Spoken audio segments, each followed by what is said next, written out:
Market पिछले कुछ महीनों से काफी वोलेटाइल रहा है। जियोपॉलिटिकल इश्यूज की वजह से मार्केट क्रैश भी हुआ था और अब फिर से मार्केट रिकवर भी हो रहा है।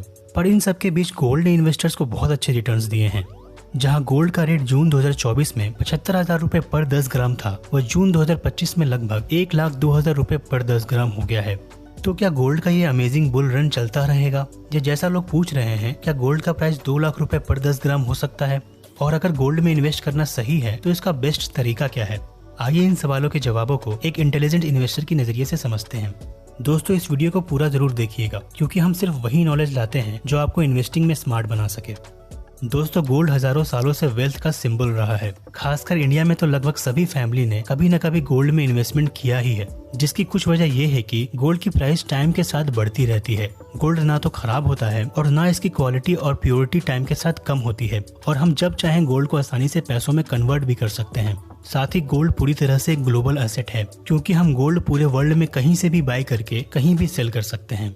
दोस्तों, गोल्ड जरूर एक पॉपुलर इन्वेस्टमेंट ऑप्शन रहा है, पर लोगों का गोल्ड में इन्वेस्टमेंट करने का इंटरेस्ट कभी बढ़ता है तो कभी घटता रहता है, जिसकी एक वजह है स्टॉक मार्केट का परफॉर्मेंस। जी हाँ दोस्तों, गोल्ड भले ही स्टॉक मार्केट से एक अलग इन्वेस्टमेंट ऑप्शन है, पर इसका परफॉर्मेंस बहुत हद तक स्टॉक मार्केट के परफॉर्मेंस पर डिपेंड करता है। दोस्तों, गोल्ड और स्टॉक मार्केट का रिलेशन जनरली उल्टा होता है। जब स्टॉक मार्केट ऊपर जाता है तो गोल्ड जनरली नीचे जाता है या अच्छा परफॉर्म नहीं करता, पर जब स्टॉक मार्केट नीचे जाता है तो फिर गोल्ड ऊपर जाता है और अच्छा परफॉर्म करता है। जैसा हम जानते हैं कि पिछले 6 महीनों में स्टॉक मार्केट बहुत वोलेटाइल रहा है और बहुत से स्टॉक्स ने नेगेटिव रिटर्न दिए हैं, पर बिल्कुल इसी टाइम में गोल्ड ने काफी अच्छा पॉजिटिव रिटर्न दिया।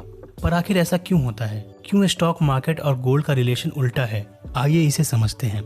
दोस्तों, हमने इस वीडियो में डिटेल में बताया था कि कैसे स्टॉक मार्केट ग्रीड और फियर के साइकिल में चलता है।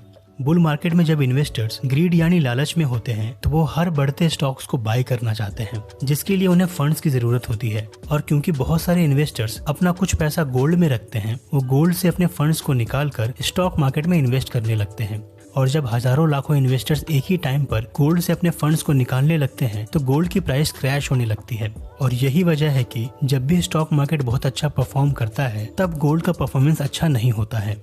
वहीं जब मार्केट क्रैश होता है यानी बियर मार्केट आता है और इन्वेस्टर्स फियर यानी डर में होते हैं तो ठीक इसके उल्टा होता है। ऐसे टाइम पर इन्वेस्टर्स को हर स्टॉक में लॉस होने का डर लगता है और लॉस से बचने के लिए वो स्टॉक मार्केट से अपने पैसे निकालने लगते हैं, जिससे उनके पास फंड आता है, जिससे वो फिर सेफ्टी के लिए गोल्ड में इन्वेस्ट करने लगते हैं। और जब फिर से हजारों लाखों इन्वेस्टर्स एक ही टाइम पर स्टॉक मार्केट से अपने पैसे निकाल कर गोल्ड में इन्वेस्ट करने लगते हैं तो फिर गोल्ड की प्राइस बढ़ने लगती है। और इसी वजह से जब भी स्टॉक मार्केट क्रैश होने लगता है तो गोल्ड उस टाइम पर अच्छा रिटर्न देता है। दोस्तों, स्टॉक मार्केट और गोल्ड का ये उल्टा रिलेशन सालों से चलता आ रहा है और फ्यूचर में भी ऐसा ही होता रहेगा। इसका एक कारण ये भी है कि गोल्ड को इन्वेस्टर्स का सेफ हेवन माना जाता है, जिसका मतलब ये है कि वॉर या किसी भी तरह के जियोपॉलिटिकल प्रॉब्लम होने पर अगर कोई एसेट अपने वैल्यू को सबसे ज्यादा बनाए रख सकता है तो वो गोल्ड ही है, और इन्वेस्टर्स का ये विश्वास शायद ही किसी भी वजह से कम हो। आइए दोस्तों, अब हम अपने 3 सवालों के जवाब जानते हैं। पहला सवाल था कि क्या गोल्ड का ये अमेजिंग बुल रन चलता रहेगा? तो दोस्तों, इसका जवाब डिपेंड करता है स्टॉक मार्केट के परफॉर्मेंस पर।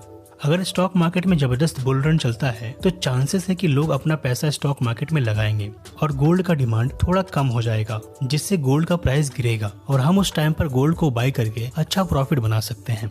पर अगर जियोपॉलिटिकल या किसी भी तरह की प्रॉब्लम की वजह से स्टॉक मार्केट क्रैश होता है या बियर मार्केट आता है तो लोग सेफ्टी के लिए गोल्ड में इन्वेस्ट करेंगे, और जैसे ही डिमांड बढ़ेगा वैसे ही गोल्ड का प्राइस भी ऊपर जाता जाएगा। दूसरा सवाल था कि क्या गोल्ड का प्राइस 2 लाख रुपए पर 10 ग्राम हो सकता है?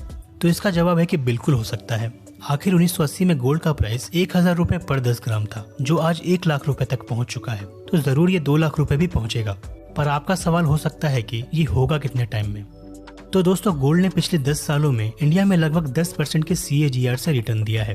अगर फ्यूचर में गोल्ड इसी रेट से बढ़ता रहेगा तो लगभग 7.2 ईयर्स में गोल्ड का प्राइस 2 लाख रुपए पर 10 ग्राम हो जाएगा। पर अगर हम पिछले 5 सालों की बात करें तो गोल्ड ने लगभग 13% के CAGR से रिटर्न दिया है। अगर फ्यूचर में गोल्ड इसी रेट से बढ़ता रहेगा तो गोल्ड के प्राइस को 2 लाख रुपए पर 10 ग्राम होने में लगभग 5.5 साल लगेंगे। तो दोस्तों, शॉर्ट आंसर ये है कि पिछले 10 सालों के हिसाब से देखें तो गोल्ड प्राइस को 1 लाख रुपए से 2 लाख रुपए होने में 5 से 7 साल का टाइम लगेगा। पर जैसा हमने वीडियो में पहले देखा कि अगर मार्केट क्रैश होता है तो गोल्ड की प्राइस तेजी से बढ़ सकती है और गोल्ड 2 लाख रुपए के प्राइस पर 5 साल से पहले भी पहुंच सकता है। या अगर स्टॉक मार्केट में बहुत बड़ा बुल रन आ जाता है तो शायद गोल्ड को 2 लाख रुपए के प्राइस पर पहुंचने में 7 साल से ज्यादा भी लग सकता है। दोस्तों, हमारा तीसरा और आखिरी सवाल था कि गोल्ड में इन्वेस्ट करने का सबसे बेस्ट तरीका क्या है। अगर हम इस सवाल का जवाब 1 फरवरी 2025 से पहले देते तो जवाब होता SGB यानी सोवरेन गोल्ड बॉन्ड्स। पर 1 फरवरी 2025 के यूनियन बजट में गवर्नमेंट ने इस बॉन्ड को बंद कर दिया है। ऐसे में दोस्तों अब गोल्ड में इन्वेस्ट करने का सबसे बेस्ट तरीका है गोल्ड ETF। गोल्ड ETFs एक तरह के म्यूचुअल फंड्स होते हैं जो अपने फंड्स को 99.5% प्योरिटी के फिजिकल गोल्ड में इन्वेस्ट करते हैं। इनके यूनिट्स की ट्रेडिंग ठीक एक स्टॉक की तरह होती है और हम इन्हें कभी भी एक क्लिक से बाय और सेल कर सकते हैं। दोस्तों, डिजिटल गोल्ड में इन्वेस्ट करना रियल गोल्ड लेने से कहीं ज्यादा सेफ होता है। ना तो हमें इसमें सेफ्टी की चिंता करनी पड़ती है और ना प्योरिटी की, क्योंकि इन सब चीजों का ध्यान गोल्ड ETF के मैनेजर खुद रखते हैं। साथ ही हमारे गोल्ड ETF के यूनिट्स सेफली हमारे डीमैट अकाउंट में रहते हैं, जो ना तो गुम हो सकते हैं और ना उन्हें कोई चुरा सकता है। दोस्तों, गोल्ड